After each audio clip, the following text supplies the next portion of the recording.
plus qu'une assurance, une alliance. Pour bien s'entendre, il faut bien s'écouter. Rendez-vous sur M, la petite radio du Grand Maghreb. Amis auditeurs de Radio M, bonjour. Sahaïdkoum. Radio M est de retour cette semaine avec l'invité du direct et avec une thématique qui tombe à pic, c'est évidemment le tourisme. Nous sommes le 10 juillet, c'est l'heure des grands départs et des grands projets de vacances après les festivités du 5 juillet et la Eid al-Fitr, Eid al-Adha, pardon. Et à cette occasion, nous accueillons Saïd Boukhlifa, président du syndicat national des agences de tourisme.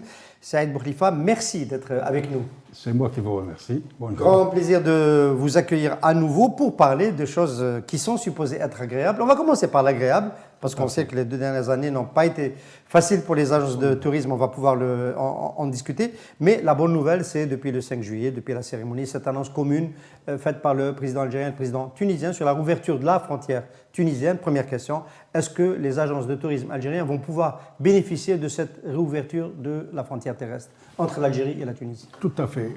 Cette réouverture se présente sous 3 aspects, qui sont 3 soulagements. Pour le tourisme tunisien, premier soulagement. Pour les familles algériennes, deuxième soulagement. Et pour les agents de voyage, troisième soulagement. Je précise que les agents de voyage, sur les 2 millions en moyenne qui partaient chaque été avant le Covid, 20% étaient traités par les agents de voyage. 80% prenaient la route, louaient eux-mêmes chez l'habitant des villas, les sous-sols, le rez-de-chaussée de villas, etc. Ils réservaient eux-mêmes. Donc les agences de tourisme, en règle générale, ne profitent qu'à 20% du flux des Algériens qui vont en Tunisie. Tout à fait. Parce qu'il n'y a pas encore cette culture chez les Algériens, la majorité des Algériens, de voyager, de partir en voyage organisé et de faire confiance aux agents de voyage. Parce que beaucoup pensent que les agents de voyage vendent plus cher que les hôteliers. Pour avoir utilisé des agences de voyage en Tunisie, je sais que j'ai obtenu toujours de meilleurs tarifs avec des agences de voyage pour le séjour balnéaire. Absolument. À l'exception de quelques-unes elles sont trop gourmandes, qui augmentent les tarifs qu'elles reçoivent de la Tunisie. Ça lui prennent une grosse commission. Mais en général, les Algériens qui passent par les agents de voyage, le coût général revient moins cher que s'ils partent seuls. Alors, vous avez évoqué 3 soulagements. Le soulagement pour le tourisme tunisien, on le devine tout de suite, c'est pas la peine de s'étendre là-dessus. C'est même, on ne comprend pas pourquoi les Tunisiens ont été privés de ce flux pendant aussi longtemps. Et vous avez évoqué le soulagement pour les familles algériennes. Il y a quand même une offre balnéaire en Algérie. Non. Depuis très longtemps, elle est insuffisante. Et elle n'est pas de bonne qualité. Le rapport qualité-prix de l'offre touristique balnéaire en Algérie, c'est le plus mauvais rapport qualité-prix du bassin méditerranéen. Ici, on se compare aux 2 voisins également. Nos tarifs sont chers. Pourquoi? Parce qu'il y a une pénurie de lits chaque été, c'est-à-dire une pénurie de chambres, qui provoque la spéculation. Toujours une pénurie, après tout l'effort de rattrapage qui a été... On est à 150 000 lits globalement aujourd'hui. Non, mais le balnéaire, c'est 60 000 maximum. Pour une demande nationale qui est estimée depuis déjà plus de 10 ans à 3 000 Algériens qui aspirent à passer de bonnes vacances en bord de mer dans des hôtels 3 millions. Oui, 3 millions. Qu'est-ce que j'ai dit, moi? 1000, parce qu'on était sur les lits. Ah, d'accord. On était avec les lits, c'est les 1000. 3 millions, oui. 3 millions qui aspirent à passer des vacances chez eux, en bord de mer, dans des hôtels avec un minimum de confort. Ça va d'1 étoile, ça dépend la bourse. En moyenne, les Algériens cherchent le 3 étoiles, que ce soit en Algérie ou en Tunisie en général. Les bourses moyennes, c'est ça. On va revenir sur l'offre en Algérie. Et donc, pour les agences, est-ce que les agences sont aujourd'hui en configuration de pouvoir profiter de cette reprise de l'activité? Bon, on sait qu'au niveau mondial, il y a une surdemande parce que beaucoup de ménages ont attendu ces 2 années. On le voit sur le transport aérien qui est aujourd'hui surbooké. Il n'y a plus d'avions à affréter, il y a une tension sur les vols. La cherté du transport aérien à l'échelle mondiale. À l'échelle mondiale, donc les tarifs qui se sont ajustés. qui sont aussi liées à la hausse du prix du kérosène. Du kérosène, Mais tout à alors, ce rebond de l'activité dans le tourisme en Algérie, est-ce que les agences sont en configuration d'en profiter après les 2 années de Covid? Oui, bien sûr, c'est vraiment une bouffée d'oxygène, hein, parce que le transport par voie aérienne, par exemple sur la Turquie. Sur la Tunisie, 6% des Algériens voyagent par avion vers la Tunisie. Ça, c'est un chiffre officiel que m'a donné le représentant de la Tunisie en Algérie. 100 000 sur les 6 millions. 6% voyagent par avion. Donc, tout le reste par bus, par véhicule, leur propre véhicule, parce qu'il y a énormément de bus qui sont programmés à partir de la place du 1er mai UGTA et certaines places, Béjaïa, Constantine, Sétif, même Doron. Et donc, il y a une très forte demande. Ça va permettre à certaines agences algériennes qui n'ont pas fermé, parce qu'on le verra par la suite. On peut en parler tout de suite. Oui. Il y a eu 2 années le secteur du tourisme, l'agence. Comment vous en êtes sorti? Vous êtes président du SNAT, donc du Syndicat national des agences de tourisme. Quel est l'état du secteur à la fin de ces 2 années de disette? Au niveau des agents de voyage, il y a eu 50% qui ont fermé et on estime qu'il y avait 4000. Donc 2000 ont fermé. Un taux de mortalité de 50%. Oui, je tiens à préciser que parmi les 2000, c'était des agences récentes qui ont eu leur agrément les 2 dernières années, juste avant le Covid. Donc elles n'ont pas engrangé un cash flow, des économies, etc. pour pouvoir... Bon, les anciennes, elles avaient des économies, un portefeuille financier qui leur ont permis d'un petit peu survivre. Et elles ont rebondi maintenant avec l'ouverture. Les hôtels maintenant tunisiens sont assaillis de demandes de chambres, de places, etc. Et par les agences algériennes. Et pour le transport aérien. Et en règle générale, comment ça se passe? Est-ce que c'est la clientèle traditionnelle qui revient? Est-ce que c'est une nouvelle clientèle? C'est la clientèle traditionnelle qui revient plus une nouvelle. Parce que maintenant, le visa Schengen, ça y est, c'est pour l'Europe, très peu d'Algériens obtiennent, quel que soit leur niveau social. Hein, maintenant, aujourd'hui, il y a un rejet comme ça. Il me semble, paraît-il, par quota. Hein, ce quota passe, l'autre quota ne passe pas, etc. Et parmi, il y a des magistrats, des professeurs d'université qui ne reçoivent pas leur visa habituel. Ce qui fait donc, non seulement il y a les 2 années de privatisation de sortir, il y a aussi l'empêchement d'aller vers l'Europe, vers l'Occident. Ce qui fait qu'il y a une avidité cette année de voyager chez les Algériens extraordinaire, quel que soit le prix. Hein. D'accord. Et l'autre destination en dehors de la Tunisie, on a un sentiment un peu que ça reste la Turquie. La Turquie, oui. Parce qu'elle est accessible sur le plan du visa. La Turquie est accessible. Il y a la religion, parce que musulmans.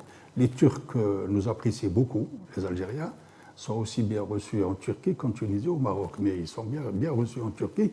Mais il y a seulement 100 000 Algériens qui voyagent, parce que c'est par avion. Si la Turquie, je dis si, hein, avait les frontières avec l'Algérie, c'est 6 millions chaque été, hein, par route, par... C'est un peu loin. Oui, parce que le frontalier. potentiel est frontalier. Oui, Frontalier. effectivement, si elle était frontalière. Mais le potentiel... Alors, pendant ces 2 années-là, les agences qui existaient avant et qui avaient un peu de trésorerie pour résister, est-ce qu'elles ont un peu travaillé avec les options, les offres de voyage en Algérie? Est-ce qu'il y a eu un renouvellement du catalogue de l'offre? Oui. Chaque année, les principales agences de voyage qui sont professionnelles. Hein, parce que on parle du domestique. Hein. Domestique, oui. Oui, ils ont amélioré. Comme toujours, c'est le Sud. Il y a certaines agences, je vous dirais qu'à peu près, il y a 5% qui ont pu obtenir des contingents de chambres au niveau de certains hôtels privés et publics pour l'été. Elles ont payé. Parce qu'ils savent, au mois d'août, c'est du vendu. Hein. Donc, ils ont payé à l'avance les chambres. Ils ont bloqué 15 chambres, 20 chambres, etc. Payé à l'avance. Payé à l'avance. Ça, c'est des professionnels. Parce que avoir un agrément d'agent de voyage ne vous fait pas tout de suite professionnel. Ça s'acquiert avec l'expérience, avec le sérieux. Et donc, la tendance du Sud, j'imagine qu'elle a donné une petite bouffée d'oxygène, mais on ne peut pas parler de rush sur le sud, pas encore. Parce qu'il y a les faibles capacités d'accueil, il y a à peine 10 000 lits.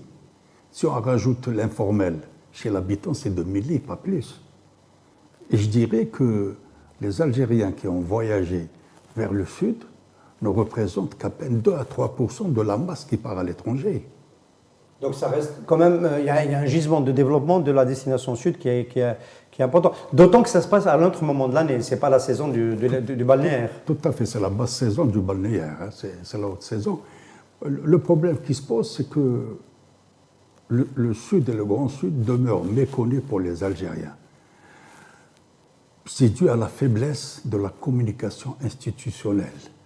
Les 14 wilayas sahariennes ne possèdent pas de budget de promotion pour faire la publicité, la promotion de leur région. On compte sur Yann Arthus Bertrand. Oui, tout à fait. L'Algérie vit du ciel. Parce que vous savez, il faut susciter l'Algérie, lui faire connaître les sites, les capacités d'accueil, les hôtels, auberges, terrains de camping, etc. Les événements aussi. Les événements, bien sûr. Il y a l'animation. Le tourisme, c'est l'animation. Après les visites, l'hébergement, la restauration, il y a l'animation, etc. Et l'Office national algérien du tourisme, malheureusement, ça fait 5 ans que son budget a été divisé par 4. Par 4. Et on parle de développer le tourisme. Développer le tourisme, il faut faire d'abord la promotion des régions. J'ai entendu personne protester contre cette baisse du budget de l'ONAT. Si. De 2015 à aujourd'hui, ils avaient, si l'on veut dire, 40 milliards de centimes. Aujourd'hui, ils ont 9 milliards de centimes. Ils arrivent juste à régler les salaires et à faire quelques dépliants, quelques posters, et 1 ou 2 voyages et du tour, et ils assurent difficilement leur présence dans 1 ou 2 salons à l'étranger. Alors qu'en 2010-2011, l'ONT participait entre 12 et 16 à l'international. Oui, parce qu'il faut aller susciter la demande locale, susciter la demande, l'inciter à se diriger vers son agence de voyage en Allemagne, en Angleterre, en Italie, en Espagne, en France. Et cet agence de voyage, quand il y a un flux touristique qui commence à venir dans l'agence, elle sollicite un partenaire algérien. Et c'est comme ça que les flux touristiques... Alors ça nous permet, moi je rentre d'Oran où j'ai eu le grand plaisir de couvrir les Jeux méditerranéens. C'est vrai que c'était une grande fête populaire, mais c'était une grande fête populaire entre Algériens. On a raté l'occasion d'ouvrir Oran et d'ouvrir l'Algérie à cette occasion. On est toujours dans une configuration de pays fermé. Tout à fait, tout à fait. De l'autre côté, à l'étranger, moi je fais partie, je suis membre de 2 associations internationales. L'ANFOR, l'Association mondiale pour la formation hôtelière et touristique, dont je suis le délégué pour l'Algérie, et membre du conseil d'administration. Et je suis membre de l'association francophone des experts et scientifiques en tourisme. Ces 2 associations, je les ai rejoints dès la sortie en retraite de mon poste de cabinet au ministère du Tourisme, conseiller au cabinet. Ça fait 8 ans, on me dit que vous êtes fermé au tourisme. Et pourquoi? Ils se demandent parce que nous sommes le seul pays au niveau du bassin méditerranéen à dégager cette image d'être fermé au tourisme, parce que ça commence par l'octroi des visas. C'est vraiment une barrière. Moi, je me pose une question. Pardon, je tombe, parce qu'on n'oublie pas. Parce qu'alors, c'était entre Algériens. C'est malheureux. Nous sommes le seul pays, depuis 1975, quand on a organisé, le seul pays parmi ceux qui ont organisé les Jeux méditerranéens. On n'a pas su ramener les touristes étrangers. Pourquoi? Parce que je ne sais pas, peut-être au niveau du comité d'organisation, ils n'ont pas pensé à ramener des compétences en tourisme pour leur proposer qu'il faut envoyer au niveau de tous les pays participants une liste d'agences de voyage algériennes qui font du réceptif, des professionnels, avec leur catalogue. Eux-mêmes, ils auraient fait, ces pays-là, la promotion d'Algérie, puisqu'ils vont venir pour qu'il y ait des supporters, des visiteurs, etc. Ça s'est fait malheureusement en dehors des agents de voyage européens dont les pays ont participé aux Jeux méditerranéens. Et c'est ça le... Bon, maintenant, ceux qui ont participé, les sportifs, peuvent être des ambassadeurs, éventuellement. Peut-être des ambassadeurs, à savoir, est-ce qu'on les a laissés un petit peu... Non, on ne les a pas laissés, on les a pas laissés. De visiter. Non, il y a eu des voyages guidés, mais ils ne se sont pas Encadrés. mélangés à la population, ils ne sont pas sortis, on ne les a oui, pas vus. oui, dommage, Encadrés, parce que encadrés. mélanger à la population, ils auraient senti que nous sommes considérés parmi les pays les plus hospitaliers au monde. À chaque fois qu'il y a contact avec la population algérienne, les touristes étrangers disent Moi, on que me les le Algériens dit. sont hospitaliers. On me le dit, vous êtes le pays le plus hospitalier en Afrique, pas seulement au Maghreb. Ça, on le dit. Mais vous êtes le Parce seul. qu'on le a seul soif de, pays- regarder, de trouver des touristes. Peut-être, oui. Mais en général, l'Algérie est hospitalier, même entre nous, les Algériens. On est hospitalier. Hein. Si quelqu'un de l'Est vient, il n'a pas où dormir ou manger, on le prend en charge. Hein. On ne le laisse jamais tomber, etc. Il y a cette spontanéité sans intérêt. On prend en charge alors, vis-à-vis de l'étranger. Mais c'est vrai, ça, c'est bien de le souligner, cette rareté des touristes. Si je vous pose une question, ça fait combien de temps que vous avez vu un bus ONAT plein de touristes? Ça fait Moi, très longtemps, mais je ne m'en souviens plus. Moi aussi, très longtemps. Ni un bus privé de touristes. Ceux qui s'aventurent, il y a actuellement, avant le Covid, hein, quelques rescapés de pieds noirs qui ont 80 ans, qui ont plus de 70 ans, qui viennent en petit nombre. Quelques touristes d'Amérique qui viennent pour le tourisme culturel, parce que nous avons 22 sites romains qui nous classent comme deuxième destination mondiale après l'Italie, l'antique Rome. Et nous avons aussi des Australiens qui viennent pour le tourisme culturel de très loin. C'est une clientèle haut de gamme qui paye cher, qui demande des guides qui s'expriment très bien en anglais et des établissements 5 étoiles, 4 étoiles. C'est une clientèle qui paye cher pour le tourisme culturel. Et c'est ça le problème, justement. Les Jeux méditerranéens, si ça a été un succès sur le plan sportif, Et populaire, Et par populaire. contre, sur le plan Tout à du fait. tourisme. non. Et en même temps, Alors, oui, et en même temps. pendant que les Jeux et tout, à 3 jours avant le début, on a fait évacuer un groupe de 9 touristes étrangers aux Andalouses, complexe balnéaire qui prend 1600 lits, 1600 personnes, ils étaient 9. On n'a même pas été capable de les laisser. Ils avaient réservé 6 mois à l'avance. On les a évacués mani militari, soi-disant c'est réquisitionné par le Wali. Et cette réquisition NIT, malheureusement, elle fait beaucoup de mal au tourisme. Elle le faisait dans les années 80.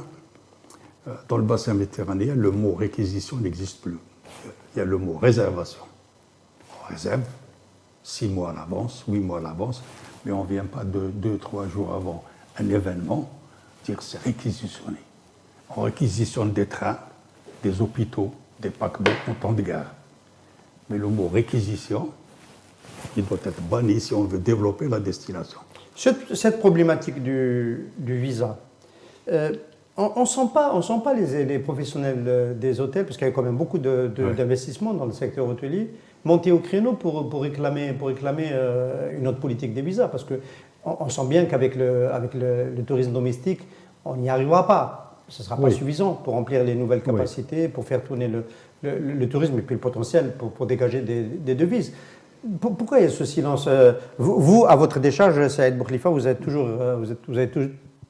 toujours exprimé sur cette question, vous avez toujours déploré le fait que le visa algérien soit l'un des plus difficiles à obtenir au monde. Mais pourquoi vos collègues des autres filières du tourisme ne s'expriment pas?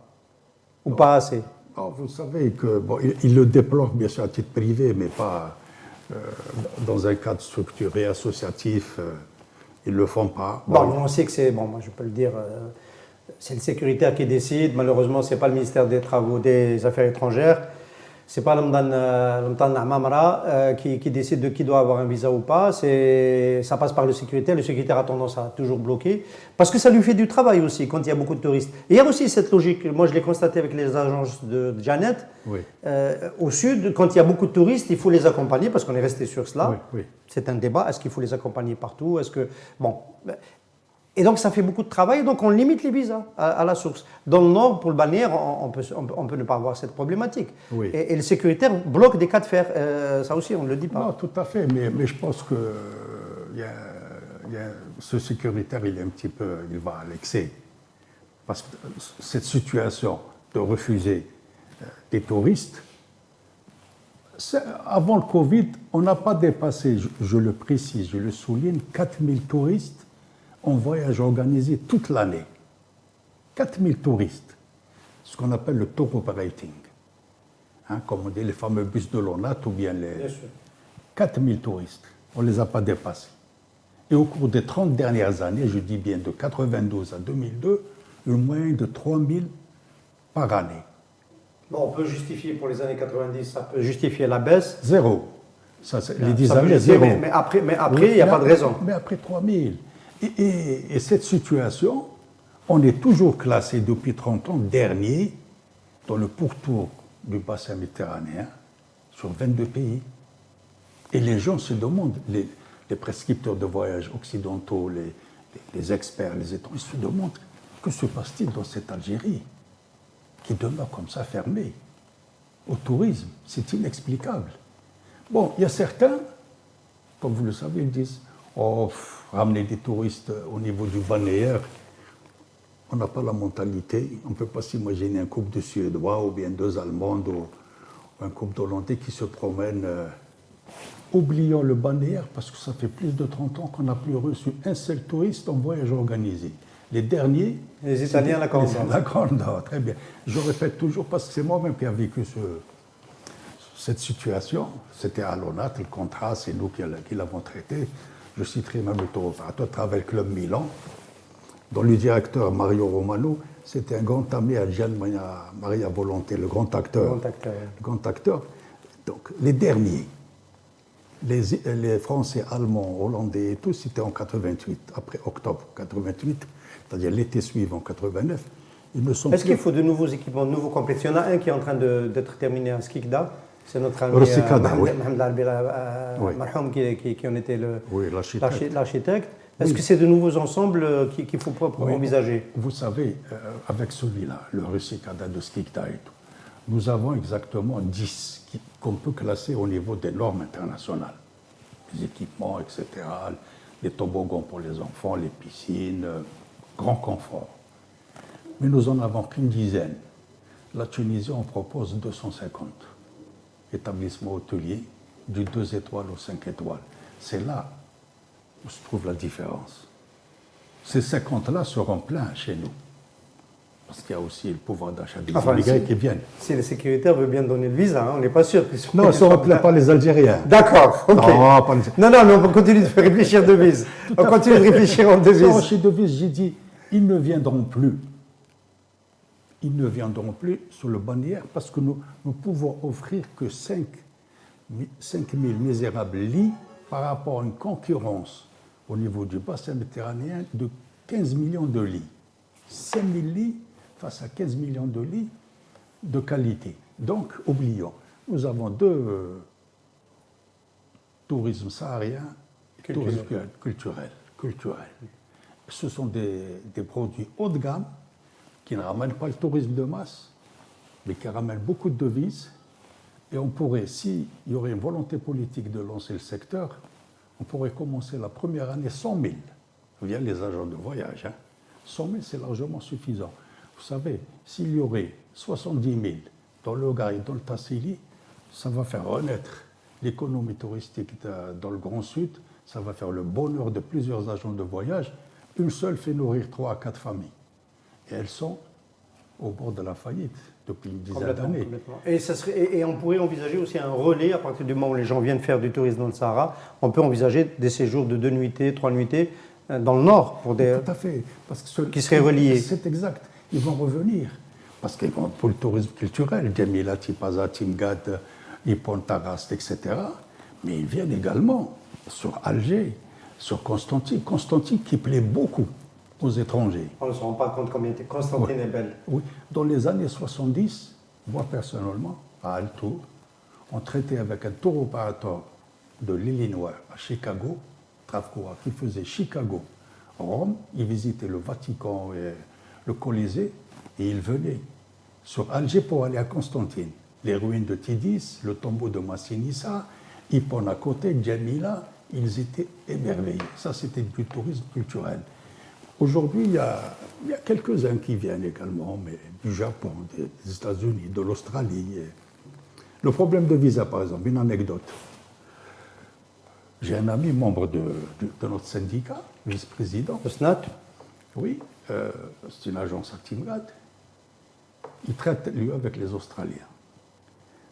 Parmi le groupe qui allait venir, il y avait une touriste de la Nouvelle-Zélande qui est à côté, Nouvelle-Zélande. Elle envoie tout le dossier complet, etc. Complet. Elle l'envoie. Il la convoque. Passez.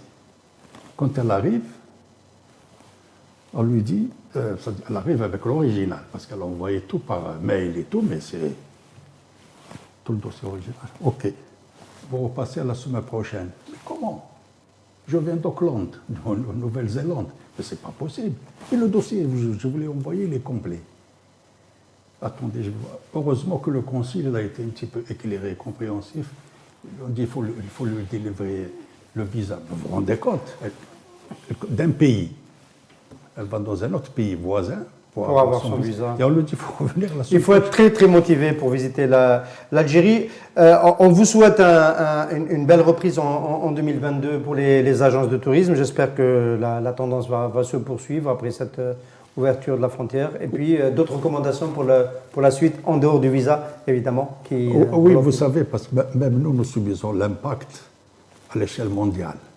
Les experts, que ce soit l'OMT, Organisation mondiale du tourisme, ou bien l'IATA, l'Association internationale de l'aviation civile, pensent que la véritable reprise aura lieu en 2023 et on atteindra en 2024 les résultats de 2019 avant le Covid. Donc là encore, il faut encore patienter et tenir sérieusement, il ne faut pas se désespérer.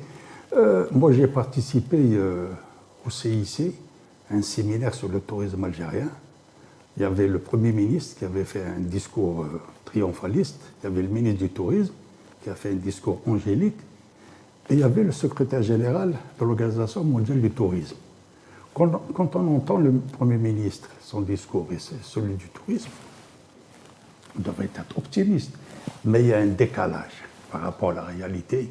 Sur le terrain, c'est ce qui se passe. Parce que ce qui manque, il y a une réelle volonté politique. Elle existe, mais elle est textuelle, elle n'est pas factuelle. Et il y a beaucoup de freins sur le terrain. Il faut se décider, veut-on ou non développer ce secteur touristique et ouvrir cette destination? Est-ce qu'on va rester encore plus de 30 ans, ça fait 30 ans, rester les derniers au niveau du bassin méditerranéen? Et c'est bien dommage. Pour l'un des plus beaux pays du monde, cette beauté, c'est une offrande divine. Nous n'avons aucun mérite. Et pourtant, il y a eu de nombreux nouveaux hôtels de qualité qu'on a construits à Oran, à Alger, à Annaba, Constantine, Sétif, etc. Même à l'endroit où il y a le fameux l'arbre de Saint-Augustin, à Sougaras. Maintenant, il y a un beau petit hôtel qui a ouvert, il y a une auberge qui a ouvert, gérée par un couple, etc. On peut accueillir, parce qu'avant, il fallait dormir à Annaba, 90 km. Saïd Bourghi, il faut encourager vos partenaires du secteur hôtelier et du secteur du tourisme en règle générale à venir parler de ce blocage qui fait que le potentiel est là, les infrastructures sont en train de faire un rattrapage, mais la destination Algérie reste fermée au reste du monde. Merci beaucoup, Atek Saha, merci d'être parmi nous.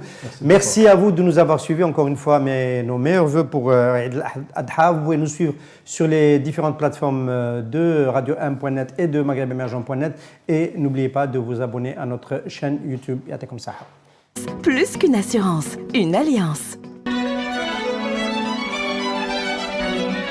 Pour bien s'entendre, il faut bien s'écouter. Rendez-vous sur M, la petite radio du Grand Maghreb.